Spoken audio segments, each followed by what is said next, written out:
सबसे पहली बात मेरे ज्ञान के विषय में है कि मैं आत्मा अविनाशी हूँ और शरीर जो है टेम्पररी है। तो 60 साल का भी हो सकता है, 70 साल का भी हो सकता है, हाँ जी। 30 साल में भी जा सकता है। अच्छा, मेरा क्या होता है? तो ये जैसे कि एक गाड़ी और ड्राइवर का नाता है। गाड़ी जल्दी भी टूट सकती है, ज़्यादा समय भी रह सकती है, लेकिन ड्राइवर चलाने वाला गाड़ी की आयु के साथ रिलेटेड नहीं है। तो ऐसे ही आत्मा जो है शरीर के आने से पहले भी है और शरीर के जाने के बाद भी है। जब ये पता पड़ जाता है तो मेरे जीवन में कई प्रकार के परिवर्तन आते हैं, इसलिए ये समझना बहुत ज़रूरी है। हम इस बात पर कैसे विचार कर सकते हैं कि हम हैं मृत्यु के बाद भी?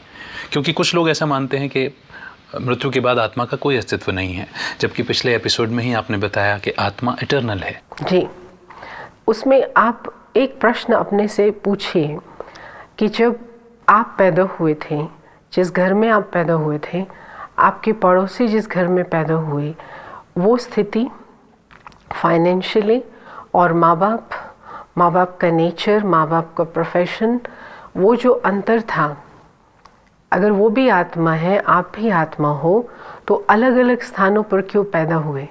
कोई तो कारण होगा। और आप जिन माँ बाप के पास पैदा हुए जी, उसके कारण आज आप यहाँ हैं। और वो दूसरा व्यक्ति दूसरे माँ बाप के पास पैदा हुआ जिसके पास साधन नहीं थे या कोई ऐसी अपॉर्चुनिटीज़ नहीं थी जिससे कि वो व्यक्ति आगे अपना फ्यूचर बना सके। कारण क्या? भिन्न भिन्न परिस्थितियाँ, भिन्न भिन्न संस्कार हो सकते हैं। तो ये जो कारण है, वो कारण ही आत्मा जो है उसका ये पहला शरीर नहीं है। आत्मा पहले कर्म करके आ रही है जो उसको उसका फल अभी ही शरीर के मिलते ही मिल रहा है। क्यों? क्योंकि आज मुझे शरीर मिला तो ये रिजल्ट है, फल है। तो कर्मों की गति के हिसाब से फल कर्म से पहले नहीं होता। तो यही शरीर क्यों मिला? इसी माँ बाप के घर में क्यों मिला? इसी शहर में क्यों मिला जी, या इस कंट्री में क्यों मिला? तो ये फल है, अलग अलग फल है। तो अलग अलग फल का ज़रूर कर्म भी होगा। तो आज ही मैं शरीर में आई हूँ, मैंने कर्म तो शुरू ही नहीं किया जी, तो ज़रूर ये सिद्ध करता है या कनेक्शन दिखाता है कि इससे पहले भी हमने कर्म किया है। तो शरीर कर्म करने वाला होता जी, तो ये फल नहीं होता। तो ज़रूर आत्मा जो है वो अविनाशी है, तभी तो वो पहले से कर्म करती आ रही और उसका फल अभी भोगने के लिए फिर से इस शरीर में आई है। तो ये पुनर्जन्म। जी जी जी, कहीं ना कहीं कर्मों की वजह से, कर्म पर आधारित हमें हमारा वर्तमान जन्म मिलता है। बिल्कुल। इस पर कुछ स्पष्टता दे दीजिए। जो भी हम कर्म करते हैं, चाहे आपने अभी पानी भी पिया, जी, चाहे कोई फल चूज किया खाने के लिए, छोटा छोटा कर्म भी वो उसका रिजल्ट निकलता है। जी, तो सारे दिन के अंदर आप 30,000 35,000 जो भी संकल्प करते हैं वो सब कर्म में तो नहीं लाते, लेकिन जितने भी आप कर्म करते जाते हैं उसके आधार से आपकी आदतें बनती जाती हैं, आपकी संस्कार बनते जाते हैं और वो फिर फल के रूप में आपको भोगना पड़ता है। अभी आपने कई बार देखा होगा कि सारी ज़िंदगी लोगों ने दूसरों को परेशान किया, युद्ध किए, लाखों लोगों को मारने के, मरवाने के डिसीजंस दिए, लेकिन वो खुद तो बिना सज़ा के चले गए।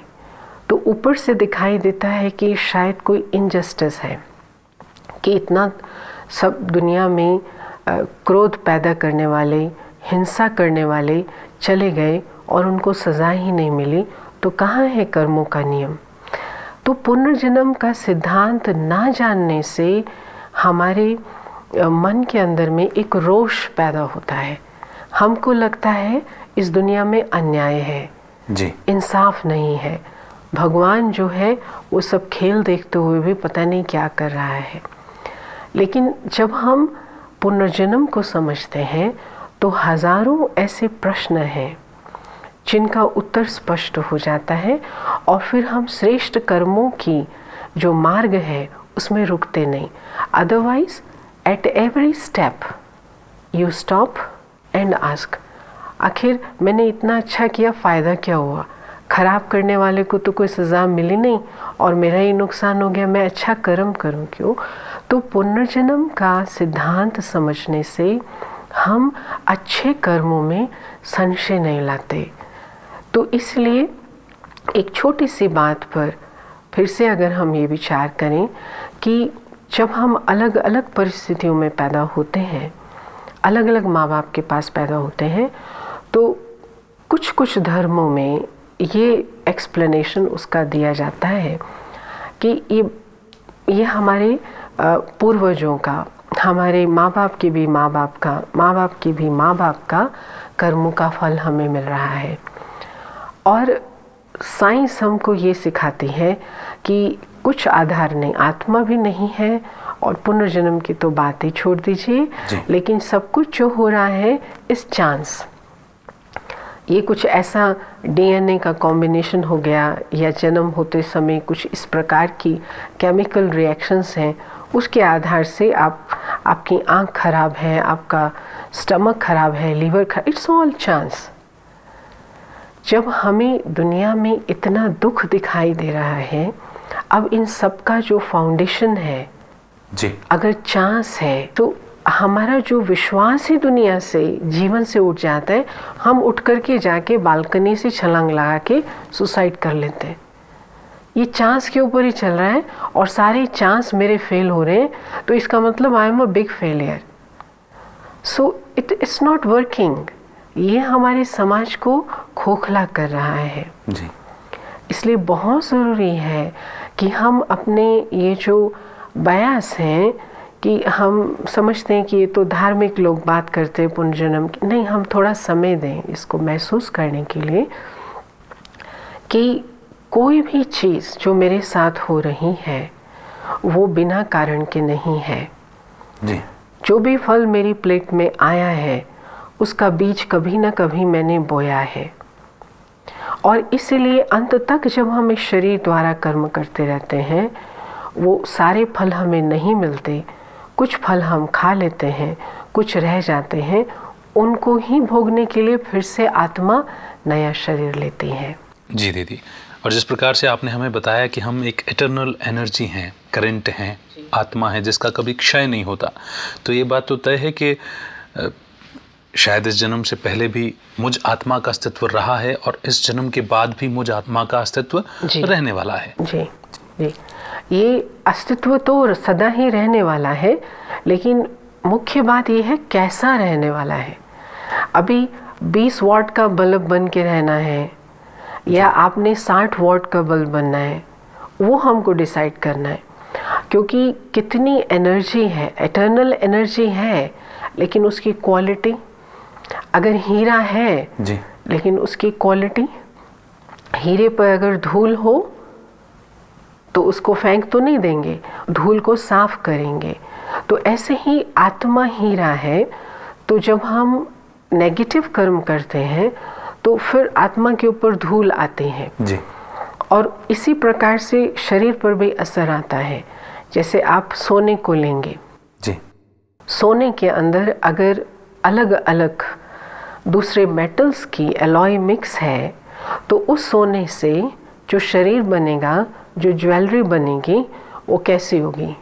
इतनी शाइनिंग नहीं होगी।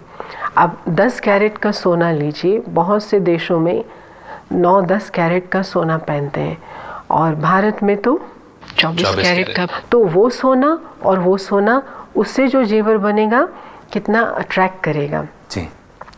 तो इसी प्रकार जब हम अच्छी सोच रख करके कर्म करते हैं तो शरीर पर भी उसका असर आता है जी। तो इसलिए एनर्जी तो है ही है जी, लेकिन शरीर छोड़ते छोड़ते अगर हम डिम हो गए, हाँ जी, तो आगे जो मुझे शरीर प्रकृति 5 तत्वों से लेना है, उस डिम एनर्जी के कारण, लाइक इट्स अ करेंसी, आपके पास 1 लाख है जी, 2 लाख है, आपको कौन सी कार मिलेगी? आपके पास 10 लाख है, कौन सी कार मिलेगी, आपके पास 20 लाख है, कौन सी कार मिलेगी। जी। तो कितनी एनर्जी से आपने शरीर छोड़ा है, जी जी। कौन सी एनर्जी स्टेज में आपने शरीर छोड़ा है, that will decide what will be your next body, how it will be. सरल शब्दों में कहें तो हमने जिस प्रकार से कर्म किए होंगे, पुण्य कर्म या पाप कर्म, उसी आधार पर मुझे अगला जन्म, अगला शरीर और अगला परिवार, परिस्थितियां, ये सब प्राप्त होने वाला है। एग्जैक्टली।